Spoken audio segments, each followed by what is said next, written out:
What do I write in my newsletter? It's the number one question I get asked about newsletters, and I'm going to answer it for you here in this video with 135 content ideas. My goal for you by the end of this video is to have enough ideas that you have planned out your newsletter calendar for at least 3 months, but preferably the whole year. With 135 different ideas, that is enough to plan at least 2 years worth of content if you used every idea.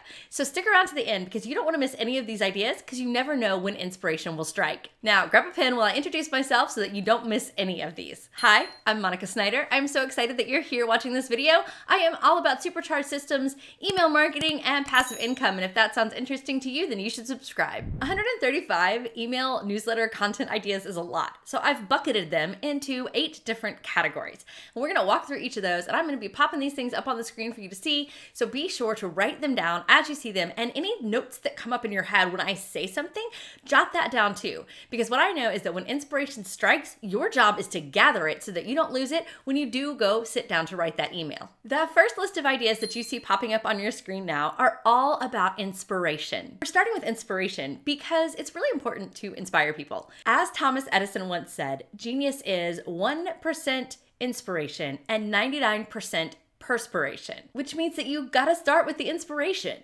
And that's why I put this list of 15 inspirational things that you can use in your newsletters, because here's the deal. If you want people to take action, you're going to need to inspire them to take that action.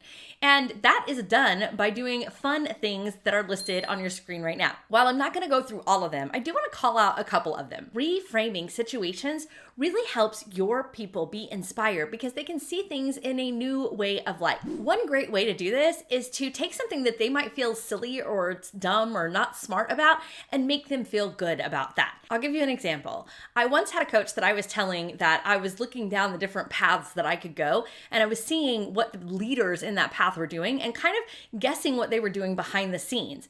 And it was making me stall out, and I was feeling bad about being stuck in this one position. And she actually said, Monica, I think that's wise because you're taking time to really evaluate where you want to go instead of just running down a road that you have no idea where the destination is. And then I feel better, right? So if you can take a situation where somebody is not feeling great about themselves and reframe it to make them feel good, they are going to be inspired to take action, or in my case, be okay with staying where they are. Another thing I love to do that's inspirational is to redefine words. So one of the ones that I do all the time is I say, hey, redefine the word failure to learning. Because here's the deal. You're gonna fail if you're trying anything new. But if you think about failing as learning, it helps you to keep moving forward. And feel free to steal that specific one for your newsletter. Let's move on to informational. Now this one's probably already the things you think about, like the tips and tricks, the how-to list, things like that. I just wanna call out, there are so many ways to do this, and you can see 15 of them listed on your screen. Get creative here and make it interesting for your reader. That's what they're gonna love to open and read consistently. And you need to do that by making all of this content interesting for them. And the easiest way to do that is to add curiosity to your subject line. So I have an entire video on how to write better subject lines that I'll link up in the corner for you. But if you add curiosity, they're gonna wanna know more. The other way that you can make this more interesting is be sure to use good hooks and angles for the person reading your newsletter. Think about who they are and where they're at now versus where you are, because you're gonna need to bridge that gap, but start over here where they think that they have a problem and then lead them to a solution with all of your amazing information inside of your newsletter. Now in this section, you might have noticed a little asterisk next to a few of those. And I put that there because those are great topics to include affiliate links with. Now, an affiliate link is when you link out to someone else's product or services. And when somebody reading your newsletter clicks that link and then ends up buying, you make a commission. Now, that's more than I can cover in this entire video, but that is a great way to create income with your newsletter using affiliate links. Now, this next section is something that I don't see a lot of people doing, at least not a lot of people that don't have big teams. And I think that it is super easy and fun, so you should consider it. And that is community-driven content. So what you're gonna wanna do is set up a form to collect your readers' information, and you can do different kinds of information. As you see this list on the screen, there's a lot of different kinds of information, but set up a simple Google form or type form or some sort of form and get that information and just ask them directly in the newsletter to submit it. When people know that they're going to be in the newsletter, not only are they going to want to open it to see if they made the cut, but they're also gonna share it with their friends because they want their friends to see how cool they are too. That's why I love this community-driven section for newsletters so that people can feel really involved in your newsletter and part of it, and then they're gonna wanna share it more, which brings you more readers. Now I wanna know, how's your list coming? If you've got at least 3 solid ideas, hit that like button. The fourth group of content that you're seeing on your screen right now is all about you. And here's the deal. This person is reading your newsletter and they wanna know about you. They want to know about your life. They want to know about what's going on. And I'm not saying you have to get all personal, right? If you watch somebody like Gary Vee, he talks all day long to a computer screen, but you really don't hear about his personal life much. So you can decide how much you want to share about your personal life versus your public life. But what they do want to know is, what are you doing behind the scenes? What is your weekend like? What are your hobbies? Things that you do want to publicly talk about. And I heard somebody once say, and I don't know who to credit this to, but if you want to be interesting, have 3 non-screen activities that you enjoy doing. For example, one thing I do is a 1,000 hours outside challenge. And I've been posting about this, and it's really been fun for me to get my kids outside and do all that stuff. But I don't ever show pictures of my kids, or I shouldn't say ever, rarely show pictures of my kids, because that is where I draw the line. Now you get to draw the line of where you want these things to be, but remember that your readers are reading your newsletter because they want to know about you.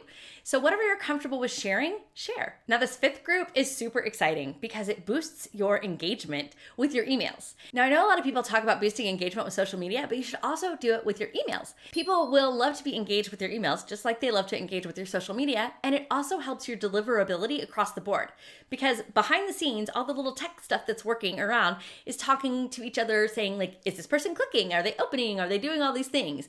And so if you get people doing more of that, then your deliverability goes up for future emails for everyone. The other reason you want to boost the engagement of your emails is that 71% of consumers said that they wanted that to happen, but only 17% of content providers are doing it. That is a huge gap for you to swoop in and take some opportunity there. And you will be rewarded because studies have shown that click-through rates increase 200% when using interactivity. I also love interactivity because you get to learn more about your readers, so you can create more content that is specific to them. So using polls or surveys or questions are an easy way for people to do that. Now I did want to talk about one specific one on here, and that is the reader self-segment. I do this all the time where I have like a list of clickable links where people could say, hey, I like this the most, or I like this the most, or I like this the most.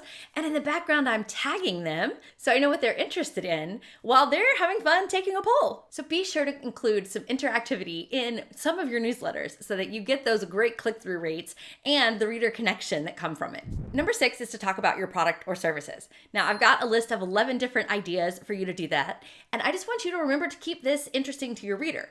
They are going to be interested if they are interested in your product, but if they're not quite interested yet, you might want to give them reasons to be interested. So interesting news about your product or behind the scenes. People love those videos about how it's made. I mean, there's entire YouTube channels dedicated to it. So be sure to let your people in on the process of your product and all of that other stuff so that they feel more invested in it when they are going to use it. And of course, let them know about upcoming sales, promotions, and good things like that, because they are on your newsletter because they want to buy stuff from you.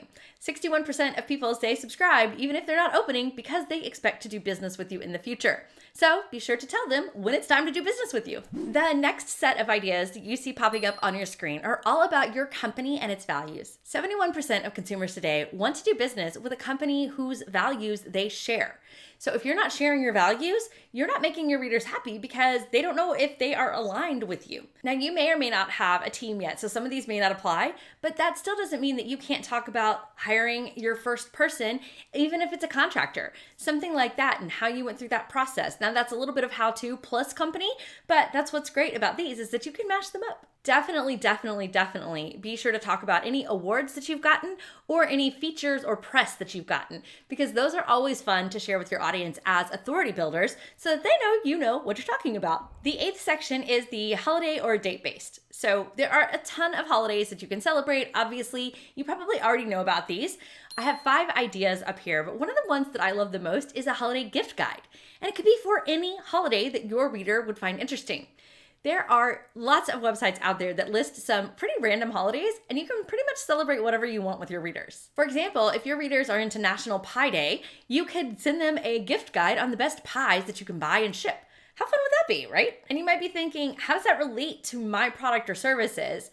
But I want you to think about your newsletter a little bit like a magazine. You want to incorporate all the aspects of the human that you're talking to, not just always talk about your products or services. And you can always transition with a fun PS like, hey, while you're busy buying pies, don't forget to go buy our product or service. There's a subset of this one that I want to talk about, which is specific days of the week. Depending on what day you send newsletters, you have an opportunity to use that day as part of your newsletter content ideas. So you can see on the screen that I have some content ideas listed for every single day of the week. So whatever day you send your newsletter, look at these and see if one of those would fit into your content calendar. How's that list coming along? Do you have 12 content ideas? Let me know in the comments how many content ideas you have. Just type a number and hit enter so that I can see if you got all the content ideas that you could handle. And I would also love to know which one of these was kind of like, oh, I hadn't thought of that. And if you're wondering how to get your newsletters written quickly, check out this video that I made just for that.